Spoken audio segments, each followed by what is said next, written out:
Hai guys, welcome back to my channel with me Miss Aini. Halo semuanya, jumpa lagi dengan saya Miss Aini. Di video kali ini saya akan membahas tentang 3 jenis obat alami yang tertulis di dalam Al-Quran. 3 jenis obat alami itu apa saja? Yang pertama adalah jahe, kemudian nomor 2 adalah madu, yang terakhir adalah buah delima. Kita yang pertama dulu membahas tentang jahe. Ini adalah gambar jahe. Kemudian ini adalah juga jahe yang berupa rimpang-rimpang. Kemudian yang di bawah ini adalah jahe merah. Selanjutnya kita akan membahas tentang pengenalan pohon jahe itu seperti apa. Pohon jahe adalah tanaman rimpang yang sangat populer sebagai rempah-rempah dan bahan obat. Rimpangnya berbentuk jemari yang menggembung di ruas-ruas tengah. Rasa dominan pedas disebabkan senyawa keton bernama zingron. Jahe termasuk suku Zingiberaceae atau suku temu-temuan. Itu adalah pengenalan tentang pohon jahe. Selanjutnya, di dalam Al-Quran pernah disebutkan, Allah pernah berfirman, di dalam surga itu mereka diberi minum segelas minuman yang campurannya adalah jahe. Terdapat di dalam surat Al-Insan ayat 17. Selanjutnya dikutip dari buku Pintar Sains dalam Al-Quran. Yang pertama adalah halaman 811 sampai 813 karya Dr. Nadiah Thoyaroh. Jahe atau zanjabil dalam bahasa Arab atau ginger dalam bahasa Inggris adalah sejenis tanaman rumput-rumputan aromatik yang berumur panjang. Jadi di dalam buku Pintar Sains itu mengatakan bahwasanya jahe itu adalah sejenis tanaman rumput-rumputan aromatik yang bisa berumur panjang. Selanjutnya termasuk kelompok rhizom, yaitu tumbuhan yang memiliki akar sekaligus menjadi batang yang tumbuh menyamping di dalam tanah. Dan akar batang itu bisa mencapai panjangnya 1,5 meter bercabang banyak. Daunnya pipih seperti lembing dan runcing di ujungnya. Permukaannya halus dan warnanya pun hijau gelap. Itu adalah pengertian jahe dilihat atau dikutip dari buku Pintar Sains dalam Al-Quran. Selanjutnya manfaat jahe. Nah, yang penting bagi kita, manfaat jahe itu apa saja untuk kesehatan? Menurut Ibnu Masawih menyatakan bahwasanya jahe berguna bagi gangguan hati akibat cuaca panas ataupun dingin, mampu meningkatkan vitalitas pria dan mengobati gastritis pada lambung dan usus. Itu menurut Ibnu Masawih. Sedangkan menurut Ibnu Sina, jahe dapat meningkatkan daya tahan tubuh, memberikan rasa lembab pada kepala dan tenggorokan, dan juga bisa mengobati gangguan akibat polusi udara. Itu menurut Ibnu Sina. Selanjutnya, ini manfaat jahe yang umum. Yang pertama adalah mengatasi mual dan muntah. Jadi ketika kalian merasa mual atau muntah, kalian bisa menggunakan jahe ini. Kemudian nomor 2 adalah melancarkan sistem pencernaan. Kemudian nomor 3 adalah menyehatkan otak. Kemudian nomor 4 mengatasi migrain atau sakit kepala. Ini yang sering dilakukan oleh orang-orang yang sering sakit kepala bisa menggunakan jahe ini. Kemudian manfaat nomor 5 adalah melindungi tubuh dari sinar UV, kemudian mengontrol kadar gula darah, menjaga kesehatan tekanan darah, berkhasiat juga untuk kesehatan tulang, meredakan nyeri otot dan sendi, meningkatkan kesehatan jantung, mengurangi peradangan, mencegah resiko kanker usus, menyembuhkan alergi, menguatkan sistem kekebalan tubuh, dan yang terakhir adalah melegakan tenggorokan. Ini biasanya. Untuk selanjutnya kita menuju kepada madu. Madu itu seperti apa? Nah, ini saya kasih gambaran tentang madu. Gambarnya seperti itu. Nah, ini ada sarang madu, lebah, dan juga ada madunya. Kemudian yang terakhir seperti itu. Itu adalah gambar madu.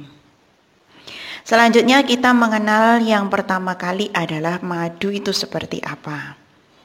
Madu adalah cairan alamiah yang banyak mengandung zat gula yang dihasilkan oleh lebah dari nektar bunga dan rasanya manis.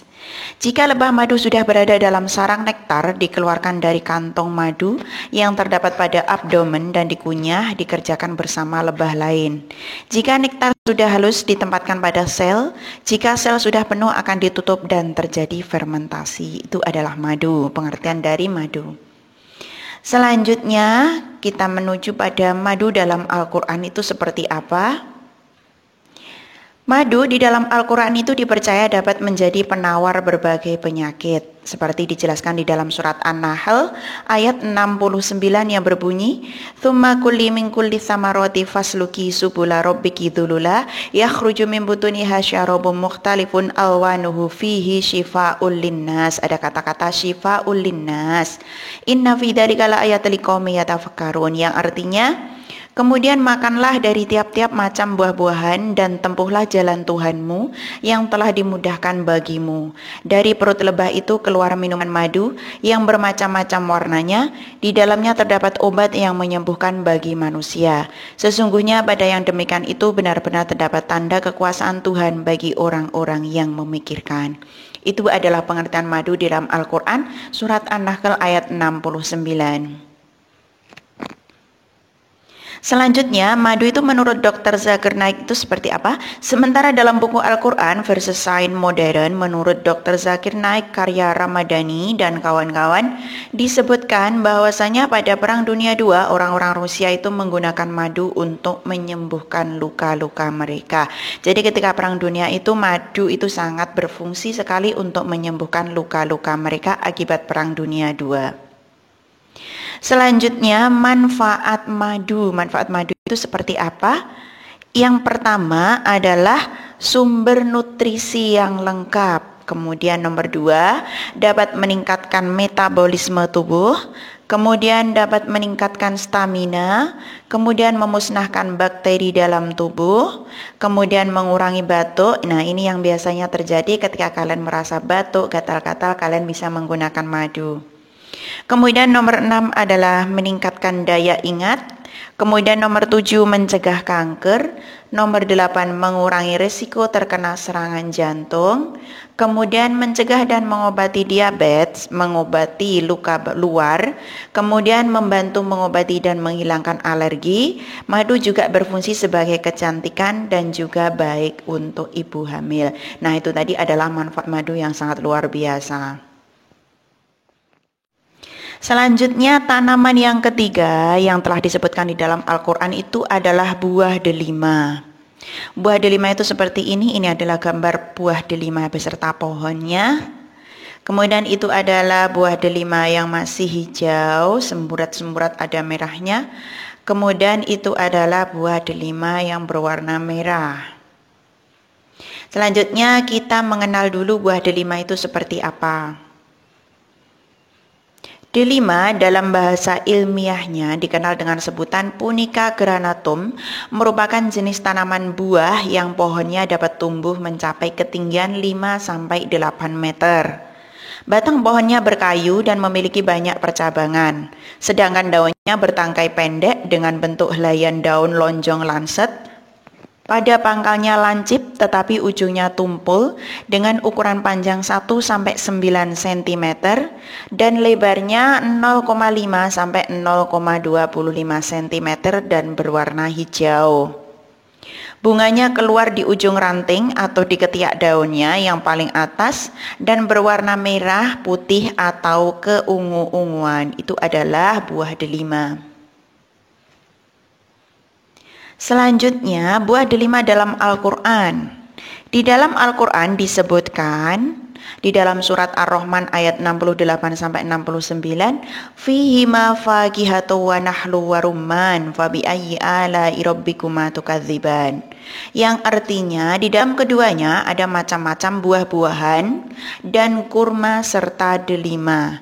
Maka nikmat Tuhan kamu yang manakah yang kamu dustakan? Itu adalah buah delima di dalam Al-Quran surat Ar-Rahman ayat 68-69. Selanjutnya, buah delima dalam buku sains. Dikutip dari buku sains dalam Al-Quran, Mengerti Mukjizat Allah halaman 823 karya Dr. Nadia Thayyarah, Delima termasuk tumbuhan purbakala dan memiliki berbagai keistimewaan dan manfaat. Contohnya, para Firaun Mesir kuno telah memanfaatkan delima sebagai obat. Nah, di situ buah delima itu sebagai obat pada masa Firaun Mesir kuno. Selanjutnya kita menuju pada manfaat buah delima. Manfaat buah delima itu ada 14 manfaat. Yang pertama adalah menyehatkan jantung. Kemudian nomor 2 adalah menjaga kadar gula dalam darah. Kemudian menjaga tekanan darah, mengurangi risiko kanker, meningkatkan kekebalan tubuh, membantu regenerasi tulang rawan, bagus juga untuk kulit, bisa membantu menyembuhkan bekas luka, kemudian bisa memperbaiki tekstur kulit yang rusak, kemudian mencegah perkembangan radikal bebas, kemudian mengurangi kadar kolesterol jahat, baik untuk sistem pencernaan, mengurangi produksi minyak dan jerawat, dan yang terakhir adalah bisa mencegah kerontokan rambut. Nah, itu tadi video saya mengenai 3 tanaman yang telah ditulis di dalam Al-Quran, yaitu yang pertama adalah jahe, kemudian nomor 2 madu, dan yang terakhir adalah buah delima. Terima kasih kalian sudah menonton video kali ini. Jangan lupa like, subscribe, dan juga beri komen di bawah ini. Dan nantikan video-video saya berikutnya. Thanks for watching. See you. Bye-bye.